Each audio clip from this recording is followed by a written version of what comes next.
Hi, നമ്മളൊരു പുതിയ വീഡിയോയിലോട്ട് സ്വാഗതം. നമ്മളോട് ഉള്ളത് ഗ്ലാൻസിയാണ്. 2022 വണ്ടിയാണ്. ഇപ്പോൾ ഈ വണ്ടി വാങ്ങിച്ചിട്ട് ഇപ്പം 1.5 വർഷമായിട്ടുണ്ട്. 1.5 വർഷം കൊണ്ട് നമ്മൾ ഓടിക്കുന്ന 34,000 കിലോമീറ്ററാണ് വണ്ടി ഓടിയേക്കുന്നത്. 34,000 കിലോമീറ്റർ ഓടിയ എക്സ്പീരിയൻസ് ആണ് ഇന്ന് നമ്മൾ പങ്കുവെക്കാൻ പോകുന്നത്. ഇനി നമ്മളെ വീഡിയോയിലോട്ട് വരാം. ഇതാണ് നമ്മളെ വണ്ടിയുടെ ഫ്രണ്ട് വ്യൂ വരുന്നത്. 2022 ഗ്ലാൻസിൽ ഒരു ഫേസ് ഷിഫ്റ്റ് വന്നായിരുന്നു. ആ ഫേസ് ഷിഫ്റ്റ് വരുന്ന വണ്ടിയാണിത്.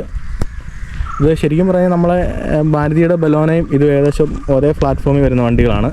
ലുക്കും കാര്യങ്ങളും കുറച്ചും കൂടെ ബെറ്റർ എനിക്ക് തോന്നുന്നത് ടൊയോട്ടയുടെ ഗ്ലാൻസി ആണെന്നാണ് തോന്നുന്നത്. അതുപോലെ തന്നെ നമ്മളെ ഗ്ലാൻസി നമ്മളെ ബേസ് മോഡൽ വണ്ടിയാണ്. നമുക്ക് പ്രൊജക്ടർ ഹെഡ്ലൈറ്റ് ആണ് വരുന്നത്. പിന്നെ DRLO കാര്യങ്ങളൊന്നും അവൈലബിൾ അല്ല.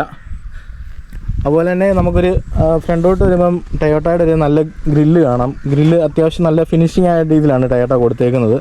അതുപോലെ തന്നെ അത് താഴെ ഒരു ക്ലാഡിങ് കാണാം ഫോഗ് ലാമ്പിൻ്റെ.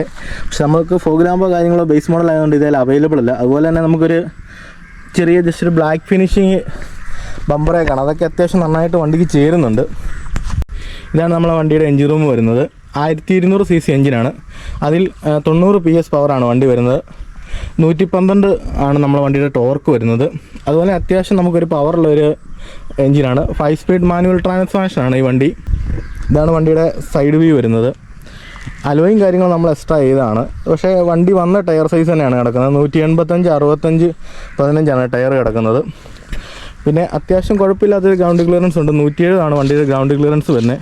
പിന്നെ അതുപോലെ തന്നെ സൈഡ് വ്യൂ വരുമ്പോൾ നമുക്ക് ഡോർ ഹാൻഡിലൊക്കെ വണ്ടിയുടെ ബോഡി കളറിൽ തന്നെയാണ് വന്നേക്കുന്നത്. ഇതാണ് നമ്മളെ വണ്ടിയുടെ ബാക്കിലെ വ്യൂ വരുന്നത്. ബാക്കിലോട്ട് വരുമ്പോൾ നമുക്കൊരു LED ബ്രേക്ക് ലൈറ്റും കാര്യങ്ങളും വരുന്നുണ്ട്. അതുപോലെ തന്നെ നമുക്ക് ബാക്കി സെൻസറും കാര്യങ്ങളും അവൈലബിൾ ആണ്. പിന്നെ ഒരു അത്യാവശ്യം ഒരു ക്രോമിലൊരു നീളത്തിയൊരു ഇത് കാണാം. വണ്ടിക്ക് അതൊക്കെ അത്യാവശ്യം ലുക്കായിട്ടാണ് വരുന്നേക്കുന്നത്. അതുപോലെ തന്നെ നമുക്കൊരു സ്പോയിലറും ഒരു ആൻറ്റിനും ഇതേ അവൈലബിൾ ആണ്. ഇതാണ് നമ്മളെ ഉൾവശം വരുന്നത്. ബ്ലാക്കും ബീജും കൂടിയ ഒരു ഉൾവശമാണ് അകത്ത് വരുന്നത്. പിന്നെ സ്റ്റിയറിംഗ് ഒക്കെ നോർമലാണ് വരുന്നത്. നമുക്ക് വോളിയം കൺട്രോളോ ക്രൂസ് കൺട്രോളോ അങ്ങനെയുള്ളതൊന്നുമില്ല ബേസ് മോഡൽ ആയതുകൊണ്ട്.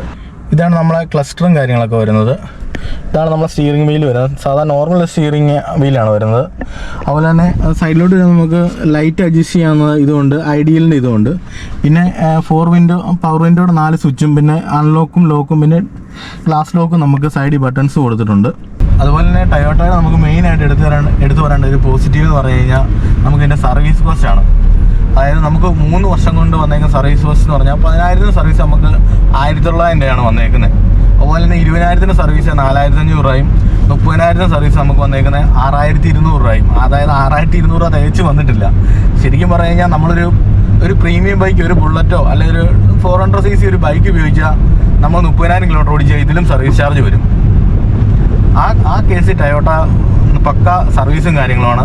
അതുപോലെ ടൊയോട്ട എടുക്കാനുള്ള കാരണം എന്ന് പറഞ്ഞാൽ നമ്മളിവരുടെ സർവീസ് തന്നെയാണ്. ഇപ്പം മാരുതിയുടെ ബലോന ആണെങ്കിലും ഇപ്പം ടൊയോട്ടയുടെ ഗ്ലാൻസി ആണ്. മാരുതിക്ക് സംബന്ധിച്ചോളം ഒത്തിരി ഷോറൂമുകളും കാര്യങ്ങളും ഉണ്ട് നമുക്ക്. പക്ഷേ സർവീസും കാര്യങ്ങളും അടുത്തടുത്ത് കാണും. പക്ഷേ നമുക്കൊരു കാര്യം സർവീസിൽ ചെന്ന് പറഞ്ഞു കഴിഞ്ഞാൽ പക്കയായിട്ട് ചെയ്ത് തരുന്ന ടൊയോട്ടയാണ്.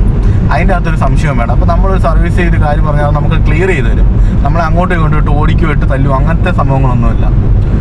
അതാണ് മെയിനായിട്ട് ടൊയോട്ടയിലോട്ട് വരാനുള്ളൊരു കാരണം. പിന്നെയെന്ന് പറഞ്ഞാൽ സർവീസും കാര്യങ്ങളും അത്യാവശ്യം ബെറ്ററും ടൊയോട്ട തന്നെയാണ്. പിന്നെ ടൊയോട്ട വരുമ്പോൾ നമുക്ക് സർവീസ് വാറണ്ടി കൂടുതലാണ്. 3 വർഷം 1,00,000 കിലോമീറ്ററാണ് ബേസ് വരുന്നത്. പിന്നെ നമുക്ക് എക്സ്ട്രാ വാറണ്ടി കാര്യങ്ങളെടുത്ത് അത് കൂട്ടുകയും ചെയ്യാം. പിന്നെയെന്ന് പറഞ്ഞാൽ എനിക്ക് പേഴ്സണലി കുറച്ചും കൂടെ ലുക്ക് ഇഷ്ടം ടൊയോട്ടയാണെന്ന്. അതുപോലെ തന്നെ ബ്രാൻഡ് വാല്യൂ നോക്കിയാലും ടൊയോട്ട അല്ല കുറച്ചും കൂടെ ബെറ്റർ. അതുകൊണ്ടാണ് ടൊയോട്ട സെലക്ട് ചെയ്തത്. കാരണം മാരുതി എന്ന് പറഞ്ഞാൽ നമ്മൾ കണ്ടുമടുത്തെന്ന് പറഞ്ഞൊരു സെറ്റപ്പാണ്. വണ്ടി അതുപോലെ ഇറങ്ങിയിട്ടുണ്ടല്ലോ. അതുപോലെ ഇതിൻ്റെ സീറ്റിങ്ങും കാര്യങ്ങളൊക്കെ പക്കയാണ്. പക്ഷെ നമുക്ക് അതുപോലെ നമുക്ക് ഓടിക്കാൻ വണ്ടി അത്യാവശ്യം വെയിറ്റ് ഉള്ള ഒരു വണ്ടിയായിട്ടും ഫീൽ ചെയ്യുന്നുണ്ട്. നമുക്ക് ഓടിക്കാൻ അത്യാവശ്യം സുഖമാണ് വണ്ടി. പിന്നെ ഇതിൻ്റെ അകത്തെ ഒരു ഡീമെറിറ്റായിട്ട് എനിക്ക് തോന്നുന്നു പറഞ്ഞാൽ ഈ 2022 ഒരു അപ്ഡേഷൻ കൊണ്ടുവരുന്നത് ഡ്യുവൽ ഇഞ്ചക്ടറാണ്. അതായത് വേറെ ഗുണം എന്ന് പറഞ്ഞാൽ നമുക്ക് ഓൾറെഡി മൈലേജ് കൂടും. അന്നേരം നമുക്കെന്ന് പറഞ്ഞാൽ നമ്മളിപ്പോൾ നല്ല കയറ്റത്തിലൊക്കെയാണ് വന്ന് വണ്ടി നിർത്തിയിട്ട് എടുക്കണേ. RPM കൊടുത്ത് തന്നെ വണ്ടി എടുക്കണം. അല്ലെങ്കിൽ വണ്ടി അത്ര അങ്ങ് കയറി വരത്തില്ല. അതുപോലെ തന്നെ ഓവർടേക്ക് ചെയ്യുമ്പോൾ RPM കയറ്റി വെക്കേണ്ട ഒരു ഇത് വരുന്നുണ്ട്. അതൊരു ഡീമെറിറ്റായിട്ട് തോന്നിയിട്ടുണ്ട്. പിന്നെ ബ്രേക്കിംഗ് ഒക്കെ ആവറേജ് ആണ്. വലിയ ഓവർ പെർഫോമൻസ് ഒന്നും അല്ല, ആവറേജ് ബ്രേക്കിങ്ങേ ഉള്ളൂ. ഇതൊക്കെയാണ് മെയിനായിട്ടൊരു ഇത് തോന്നി. പിന്നെ നമുക്ക് ഇതിനകത്ത് ഉള്ള ഒരു മെയിൻ വിഷയം എന്ന് പറഞ്ഞാൽ ഇടയ്ക്കിടയ്ക്ക് തവണ പണി എന്ന് പറഞ്ഞാൽ ഇടയ്ക്കിടയ്ക്ക് അടിയിടിക്കും. അത് ശരിക്കും പറഞ്ഞു കഴിഞ്ഞാൽ വണ്ടിയുടെ വിഷയമല്ല, നമ്മളിവിടുത്തെ റോഡിൻ്റെ വിഷയമാണ്. അതാണ് ആ പാടെ ഇതേ വന്നേക്കുന്ന ഒരു പോരായ്മ പോലെ എനിക്ക് തോന്നിയിട്ടുള്ളൂ. വേറൊന്നും അങ്ങനെ വലിയ വിഷയമായിട്ട് തോന്നിയിട്ടില്ല ഇത്രത്തിന് ഇടയ്ക്ക്. അതുപോലെ നമുക്ക് അലൈൻമെൻറ്റും കാര്യങ്ങളും ചെയ്ത ടയർ ലൈഫ് ആണെങ്കിലും പക്കയായിട്ടുണ്ട്. ഇപ്പം തന്നെ വണ്ടി 35 ഓടിയ ടയറാണ്. ഇനി ഒരു 10-15 കൂടെ ഓടാനുള്ള ടയർ മിച്ചമുണ്ട്. അന്നേരം 5000 കിലോമീറ്റർ അലൈൻമെൻറ്റ് ചെക്ക് ചെയ്യണം, 10000 കിലോമീറ്റർ ടയർ റൊട്ടേഷൻ ചെയ്യണം, എന്നാലേ ഇത് കിട്ടുള്ളൂ. ബേസ് മോഡൽ വണ്ടിയാണെങ്കിൽ നമുക്ക് ടൊയോട്ട വേറെ വലിയ കാര്യം ചെയ്തിട്ടുണ്ട്. ഇത് ബേസ് മോഡലിൽ നമുക്ക് ഓട്ടോമാറ്റിക് ക്ലൈമറ്റ് കൺട്രോൾ കൊടുത്തിട്ടുണ്ട്. അതിൻ്റെ പ്ലസ് പോയിന്റ് എന്ന് പറഞ്ഞാൽ നമുക്കൊരു ദൂരയാത്ര ആണെങ്കിലും ക്ഷീണവും കാര്യങ്ങളൊക്കെ ഒത്തിരി കുറവുണ്ട്. അതുപോലെ തന്നെ ഇപ്പം എന്ത് പറയുന്നത്, ഒരു പിള്ളേരൊക്കെ ആയിട്ട് പോയെന്ന് പറഞ്ഞാൽ നമുക്ക് ഒത്തിരി അവർക്കാണെങ്കിലും അത്യാവശ്യം ക്ലൈമറ്റ് അഡ്ജസ്റ്റ് ചെയ്ത് നിൽക്കാൻ പറ്റുന്നുണ്ട്. അതൊരു വലിയ കാര്യമായിട്ടാണ് ഓട്ടോമാറ്റിക് ക്ലൈമറ്റ് കൺട്രോൾ നമുക്ക് തോന്നിയേക്കുന്നത്. ഇതിൽ ഇതാണിപ്പം നമ്മൾ വണ്ടി കാണിക്കുന്ന മൈലേജ്. ഇത് ശരിക്കും നമുക്ക് യഥാർത്ഥത്തിൽ കിട്ടുന്ന മൈലേജ് ഒന്നുമില്ല, 35.7. ഇത് നോർമലി ഞാനിപ്പം റണ്ണിങ് റീസെറ്റ് ചെയ്തുകൊണ്ട് കയറി വന്നതാണ്. നമുക്ക് ആവറേജ് ഒരു 18-20 ഇടയ്ക്ക് ലോക്കലി കിട്ടും. ലോങ് ആണെങ്കിൽ ഒരു 24 വരെയൊക്കെ കിട്ടും.